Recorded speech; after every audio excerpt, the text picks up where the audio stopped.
Jamie earns £87,000 a year as a lead developer in Manchester and brings home £4,800 every month. His retirement fund should be coming close to £3 million by the age of 60, yet his net worth is currently barely moving. Today, we're doing a bank statement breakdown to see where this high earner is truly going wrong. I'm Brandon, this is I Can't Invest, and the purpose of this channel is to help people make small changes to their spending so they can retire as early as possible. Today, we're taking a look at Jamie's bank statement to see what is really going wrong and how these numbers could be way bigger in his retirement portfolio. I'll also be putting together a roadmap for Jamie to follow to get closer to his financial goals and much more. So what can you expect to see in today's video? Well, we're dealing with a guy here who says, I might die at 40, so I may as well spend it and have some fun. And my response to that is, well, what if you don't die at 40? Like the majority of people. Touch wood, of course. But despite this outlook, he does actually do pretty well for his son. I'll give him credit there because he does put money into a junior ISA every month, but nothing for himself.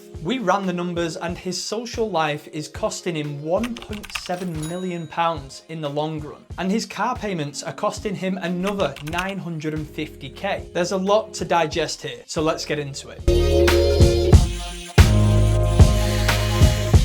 So let's get started by taking a look at Jamie's profile. We need to know what we're dealing with here, but before we do get into it, if my voice seems a bit crackly, I do apologise. I was actually at a stag do in Dublin over the weekend, spending a lot more than I'm comfortable with, but like we say on this channel, balance is key. But one thing that Jamie does lack is balance, and we're going to get into that. So as we mentioned, he is a 31-year-old lead developer working in Manchester. Now some people might get fed up of all these people on the channel who are based in Manchester. Well, that's because I'm from Manchester and half of these people I actually know. I would much rather do some bank statement breakdowns on people from other areas around the UK. So don't forget that the link is down below in the description for you to fill out the Google form and we can check out your bank statement as well. And even if you are currently investing, we can always see where we could be finding more spare cash. But anyway, he is earning a very good salary, £87,000 a year, with that take home of just under £4,800 every month. This is after tax, national insurance, pension contributions and all that good stuff. His mortgage is £1,480 every month and he's contributing around £600 per month in bills. Now Jamie has told me that the way it works in his household is that he pays for the mortgage and the bills and his partner deals with the weekly food shops. He's got £12,000 in savings and £80,000 in home equity after a recent renovation. So overall, he's really not doing bad. He's doing great actually. He has absolutely no credit card debt, but he does pay out £460 every month for the car. He has a baby who's just a few months old at this point, and as we mentioned, he does put in £150 to the junior ISA each month. And the reason he does this is pretty much because I told him to.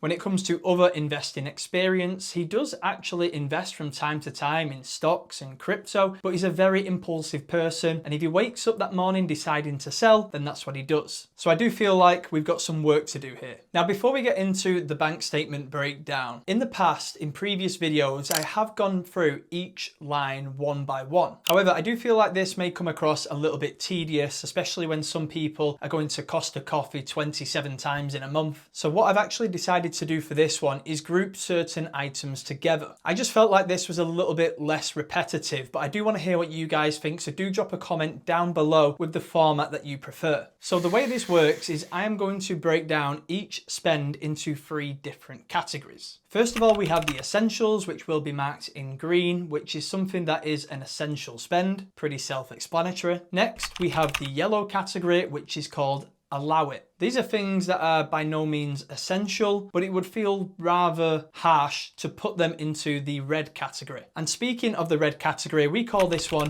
come on mate. It means, come on mate, do you really need to be spending your money on that? So here we've got Jamie's condensed bank statement, and I'm not going to put a picture of him on there, so I felt like the next best Jamie to put in there was Jamie Oliver. As we can see with the salary on the top line, we've got a very, very healthy amount coming in every month of £4,792.54. Now this is a brilliant take home, there's no doubt about that, so it really does get you thinking, how is this going wrong? How are we not investing at least something for ourselves? The mortgage payment comes in every month at just over £1,480. Now I've got absolutely no problem with this. This works out at around 31% of his take-home pay, which is absolutely fine. In fact, it's actually slightly below average. Now, of course, this would be lower if him and his partner split every single bill 50-50, but do I have an opinion on this? No, not really. I do feel like this is everybody's own choice with them and their partner. We don't know what she's earning. She's currently on maternity leave with the little one. There's a lot of different variables for a lot of different people, and I do feel like this is a decision that every couple needs to make between themselves, within reason. Next, we've got a bunch of different monthly reoccurring bills, which I do feel are also essential. We've got Octopus Energy for £176.20. We've got BT Broadband for £48.70. Maybe a little high, but not too bad. We've got council tax for £160, which of course is unavoidable. On the next page here, we've got United Utilities for £64.55, pretty average. And then I've basically put all of the fuel transactions for the car into one section here for £120 throughout the month. I've got no problem with people spending money on car fuel. It's the next couple of car transactions here that raise eyebrows. Next up, we have the PC payment, the car payment every month going out for £460. And this is where I turn into a little bit of a hypocrite compared to recent videos. Now, I think that car payments on a monthly basis are one of the biggest wealth killers in the world these days. I strongly advise most people against them, but you do have to put the situation into perspective. Once your income reaches a certain level, it starts to get a little bit more acceptable. So in Jamie's situation here, the car payment works out at around 9% of his take home every month. Now, would I advise him to stop doing this and go and buy a car outright? Yes, I would. Is he going to listen? Probably not. But it's not the biggest concern that I have on the statement, as we're going to find out. And like I said, it's about putting things into perspective. So for example, if the car payment was over £1,000 a month, that would be a lot worse. Or if Jamie was paying this much for a car every month but only earned £32,000 a year, for example, that again would be a bigger problem. And it's because of this perspective that it is just about going to go into the allow it category, which I do really hate myself for in this situation because I really don't like car payments, but I will allow it this one time because of the salary.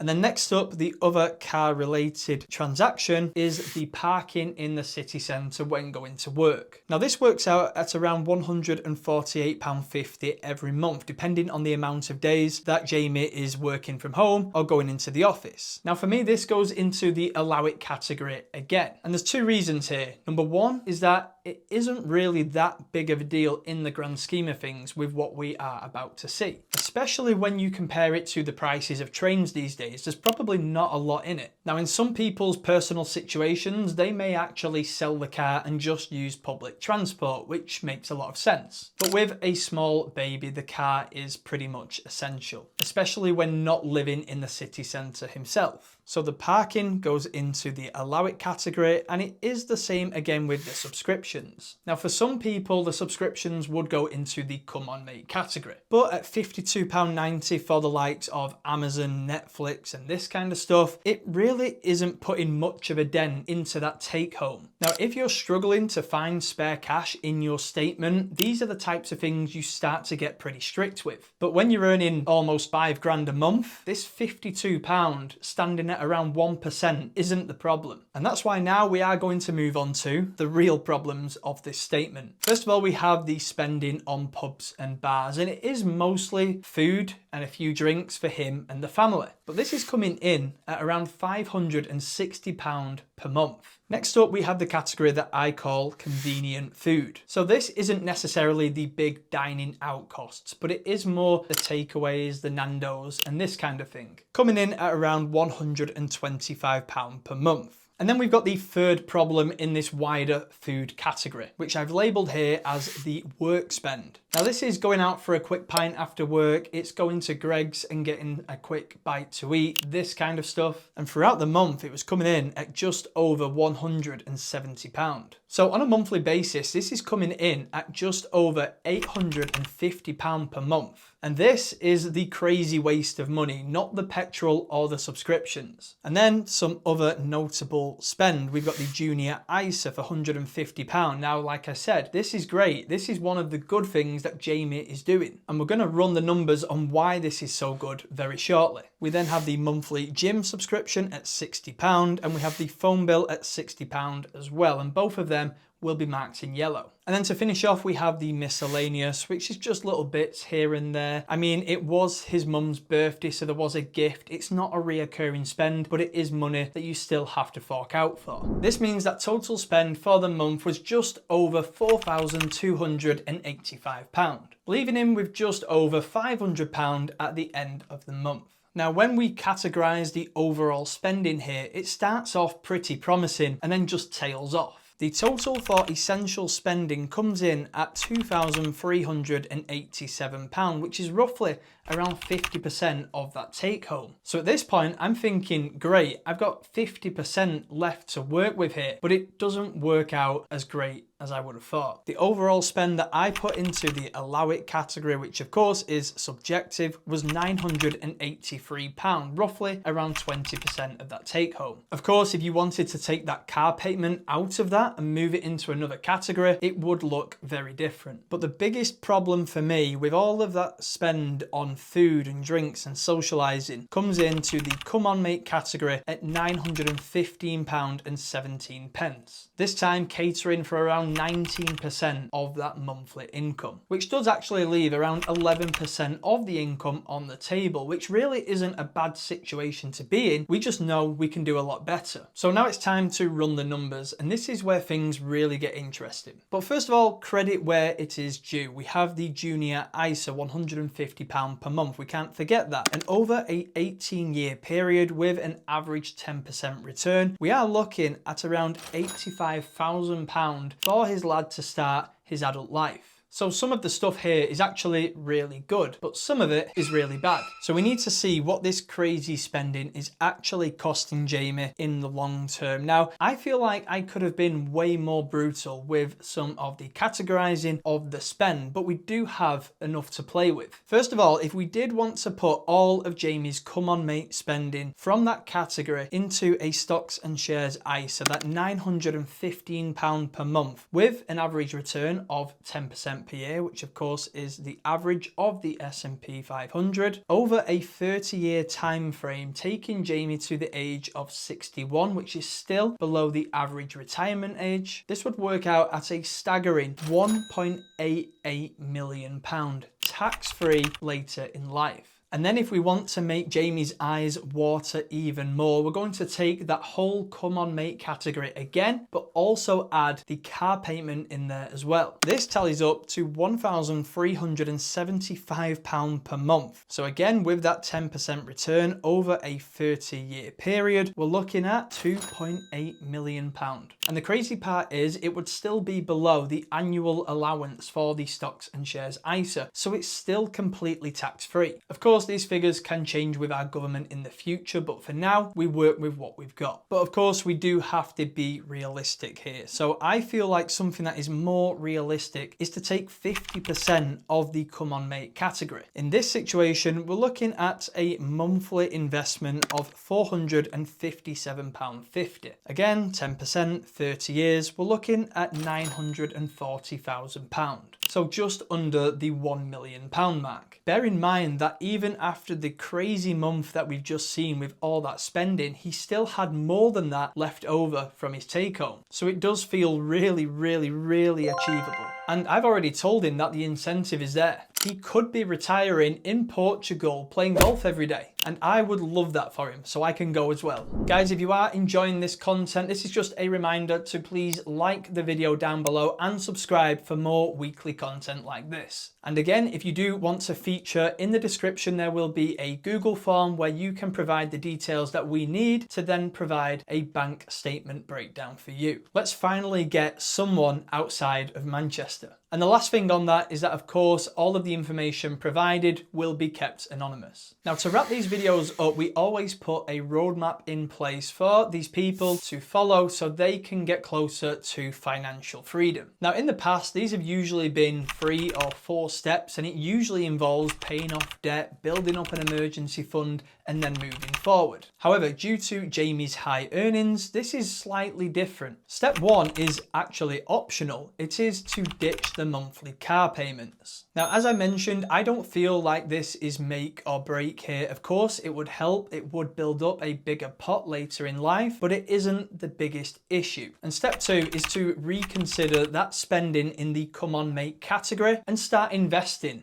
A lot. I think it's clear to see that it is more than affordable, and cutting that silly spend down by 50% every month shouldn't be so hard. And a small little bonus step here for me that I would recommend would be to automate the investing. He has a habit for buying and selling quite impulsively in the past, so if you just set and forget, it really stops you and your emotions getting involved. And lastly, some people might be thinking, should Jamie be putting more into that junior ISA? Of course, he could afford it if he wanted to, but this is his choice. I feel like the amount that his son will receive later in life is already very, very generous. And some people don't want to give absolutely everything to their children on a silver plate. And I get it, I do understand this theory. But that does pretty much wrap up the video. I think it is fair to say that if Jamie wants to be a future multi-millionaire, it is more than achievable. Of course, many things can change in the future. He may move home, he may have more children, he may lose his job, he may get a promotion.